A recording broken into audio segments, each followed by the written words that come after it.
Sa metro. So, kwento mo yung storya mo. Bumili ako ng whole oatmeal Para saan yon?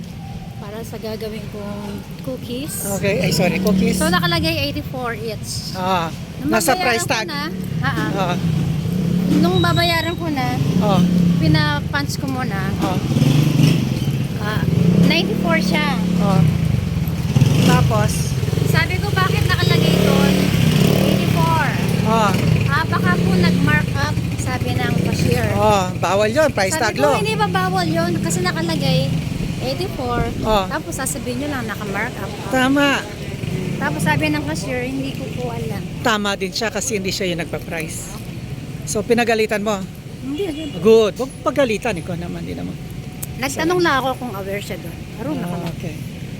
So, very good. So, may kasalanan doon yung nagpa-price. Sila taga-punch lang talaga. Amen. Okay. Pero sa batas bawal yon, price tag lang.